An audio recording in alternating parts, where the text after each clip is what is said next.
Welcome back to the Stephen A. Smith Show. Before I get on out of here, I had to talk about a story that's very, very important. And albeit indirectly, it involves... Stephen A. Smith has just dropped a bombshell that changes the entire landscape of women's basketball. And it confirms what many have suspected for months. Caitlin Clark is on the verge of a historic move. While the mainstream media has been hyper-focused on the Indiana Fever's playoff push and the daily box scores, a massive deal was being constructed behind the scenes, one that offers Clark something the WNBA simply can't match. Smith didn't mince words on First Take, suggesting that the most popular athlete in the country is about to bypass the traditional hierarchy entirely. This isn't just a rumor anymore. It's a shift in power that has the old guard terrified of what comes next. The revelation centers around what Stephen A. calls the inevitability of Clark's next career step. He confirmed that the forces at play are no longer just about basketball. They are about business, leverage, and a level of superstardom that the current system was never built to handle. He pointed out that Clark is currently operating in a league that seems resentful of her existence, yet she is the sole reason for its exploding revenue. The news isn't that she is leaving basketball, but that she is potentially finding a new team that will treat her like the global icon she is. We are talking about a seismic shift. Smith's reporting indicates that the offers coming Caitlin's way aren't just standard contracts. We are seeing numbers and equity stakes that have never been offered to a female athlete before. This is the moment where the narrative flips from Caitlin Clark, the WNBA rookie, to Caitlin Clark, the business mogul. And the entity leading this charge? A groundbreaking new league that is ready to hand her the keys to the kingdom, while the WNBA is still figuring out how to market her. To understand the gravity of this situation, you have to look at the specific comparison Stephen A. Smith made. He didn't compare her to LeBron James or Michael Jordan. He compared her to Lionel Messi. When Messi came to America to join the MLS, he didn't just sign a contract to play soccer.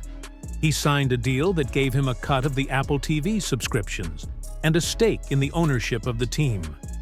Smith argues that Caitlin Clark is in that exact same position right now. She is too big for a standard salary cap. She is too influential for a standard player contract. The new team in question is the Unrivaled League, a 3-on-3 powerhouse founded by WNBA stars Breanna Stewart and Napheesa Collier. But don't let the 3-on-3 format fool you into thinking this is a casual pickup game.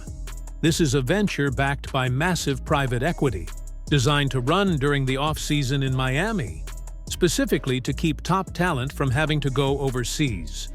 The reports swirling around suggest that Unrivaled is preparing a Messi-like offer for Clark, one that includes millions of dollars for just a few months of work, plus potential equity in the league itself. Stephen A. emphasized that this is about leverage. The WNBA has a hard salary cap. They cannot legally pay Caitlin Clark what she is worth because of the collective bargaining agreement. But Unrivaled? They have no such rules. They can throw the checkbook at her. Smith's confirmation of this dynamic highlights a massive vulnerability in the WNBA's business model. If a startup league can come in and offer the biggest star in the world 10 times her annual salary for a fraction of the work, the traditional league loses its grip on power. This isn't just a trade rumor. It's a hostile takeover of the market share. Let's look at the numbers, because they are frankly insulting. Stephen A. Smith went on a passionate rant about the absurdity of Caitlin Clark's current financial reality within the WNBA. Right now, the woman who is single-handedly selling out arenas, driving record-breaking TV ratings, and bringing millions of new eyeballs to the sport is on a rookie contract that pays her roughly $76,000 a year. To put that in perspective, That is less than some mascots make in the NBA. It's a figure that Smith slammed as a complete embarrassment for a professional sports organization claiming to be Major League. The disconnect here is staggering. The Indiana Fever's valuation has skyrocketed. Ticket prices on the secondary market have jumped by hundreds of percent. Merchandise sales are through the roof. The league itself finally implemented charter flights, largely because of the security risks and attention Clark brought with her. Yet, the person generating all this wealth is capped at a salary that barely covers the cost of living for a celebrity of her stature. This is where the unrivaled offer becomes a game changer. We aren't talking about a small raise. Speculation suggests that Unrivaled is looking to pay its stars a minimum of 6 figures, with the top tier, players like Caitlyn, potentially earning over $1 million for a season that lasts only from January to March.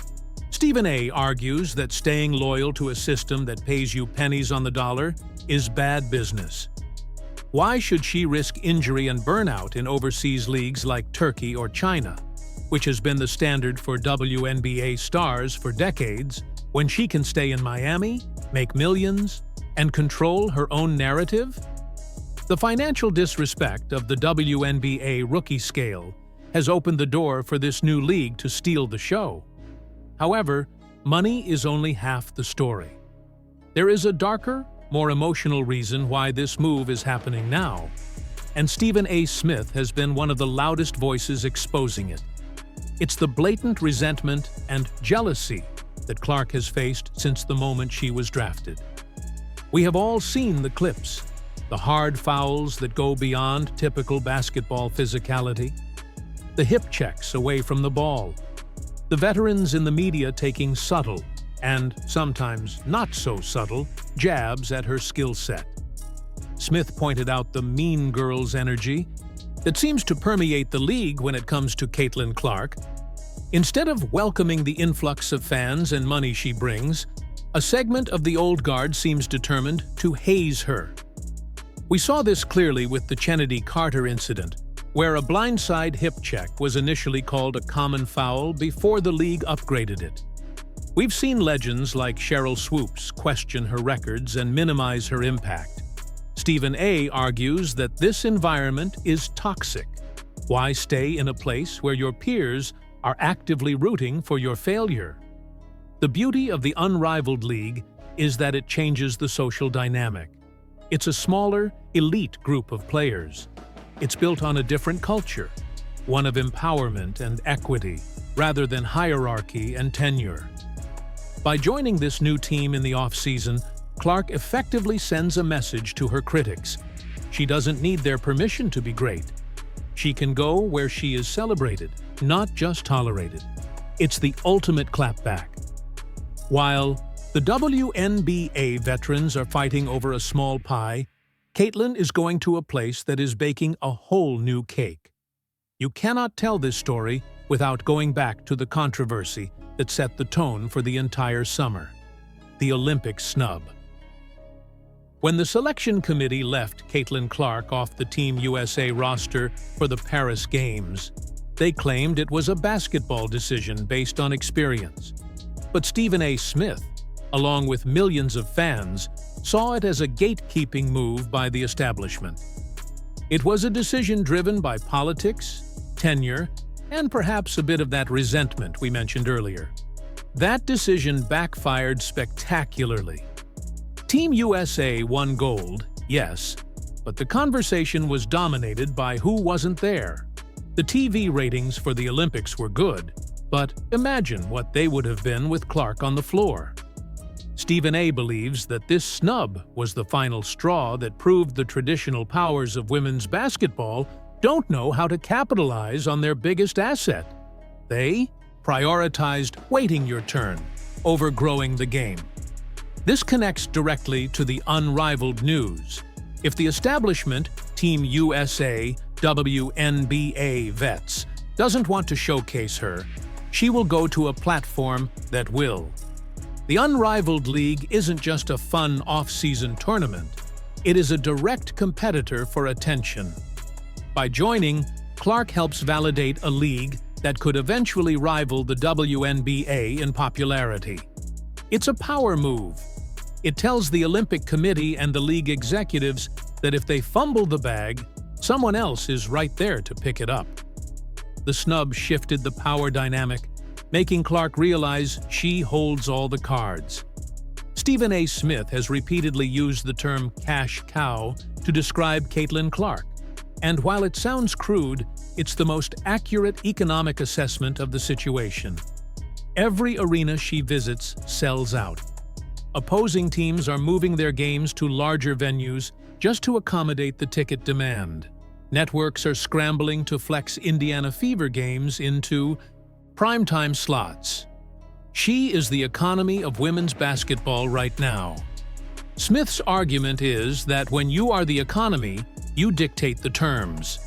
In the NBA, when LeBron James moves, the economy of the city moves with him. Restaurants, hotels, and ticket brokers all see a spike in revenue. Caitlin Clark is having that same effect on the WNBA cities she visits. But because of the rigid structure of the WNBA, she isn't seeing the direct financial benefit of that impact. The team owners are. The new team, Unrivaled, understands this economic reality. They aren't asking her to play for a flat rate. They are offering her a partnership. This is the difference between being an employee and being a boss. Stephen A. is essentially telling Clark to stop acting like a rookie and start acting like a CEO. The WNBA is treating her like an entry-level worker, while Unrivaled is treating her like the CEO of a Fortune 500 company.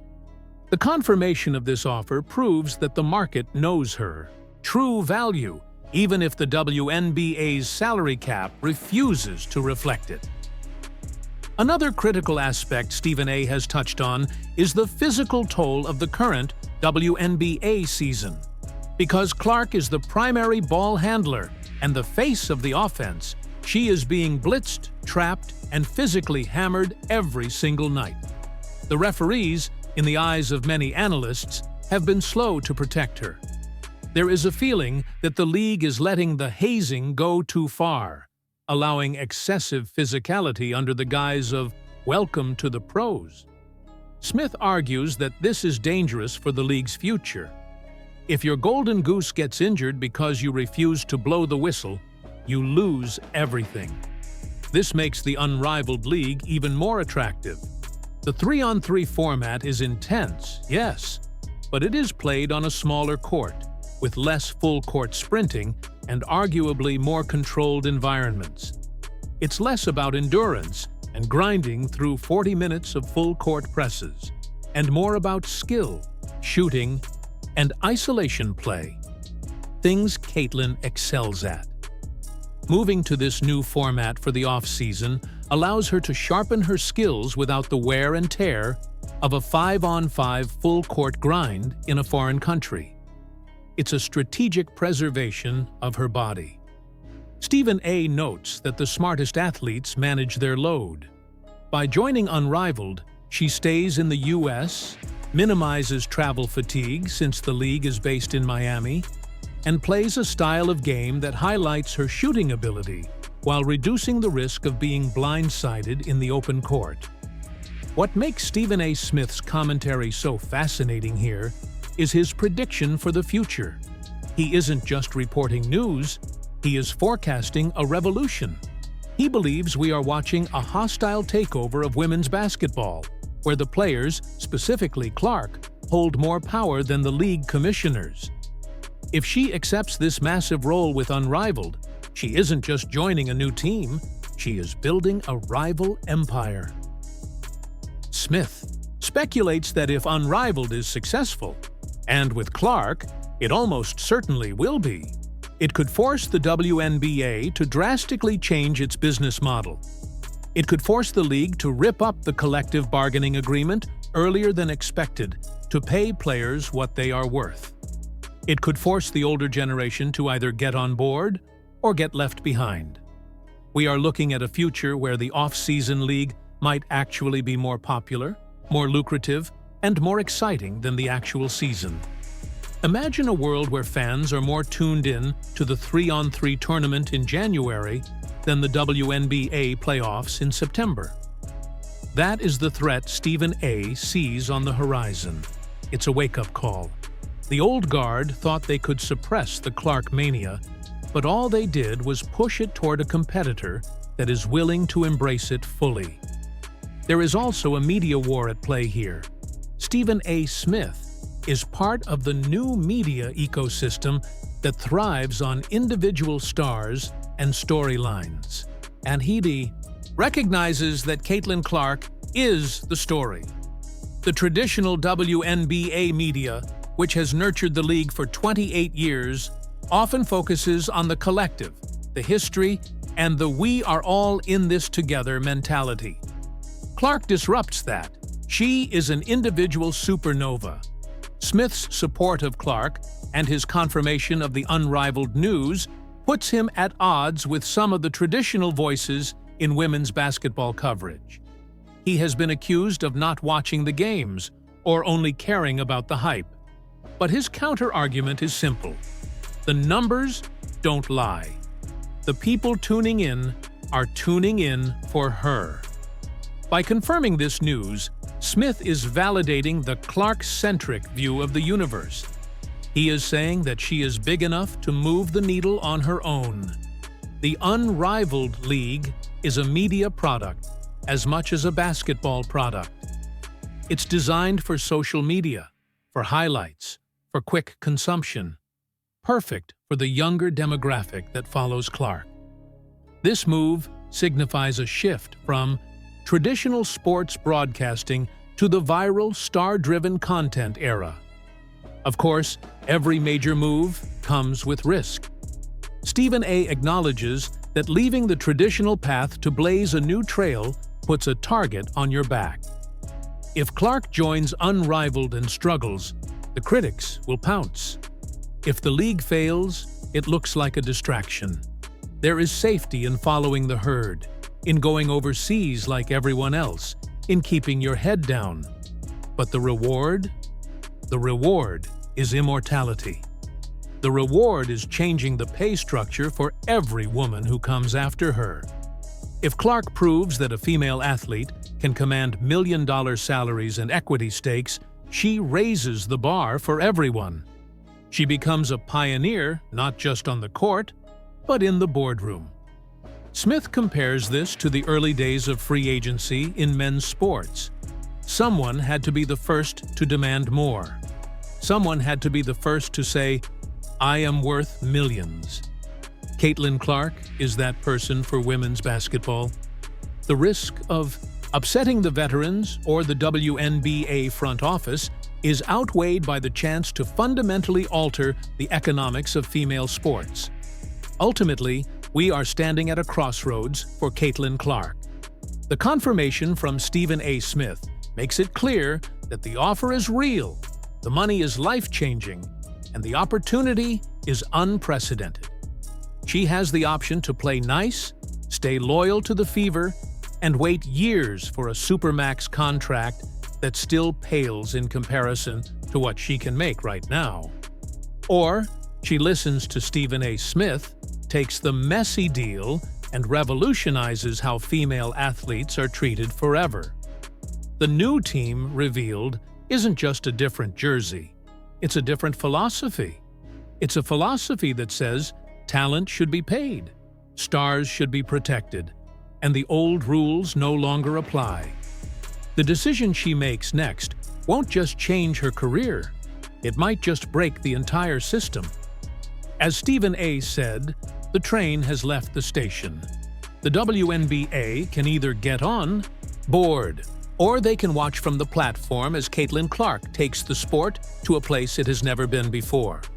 And for the fans, we just need to grab our popcorn, because the real show is just getting started.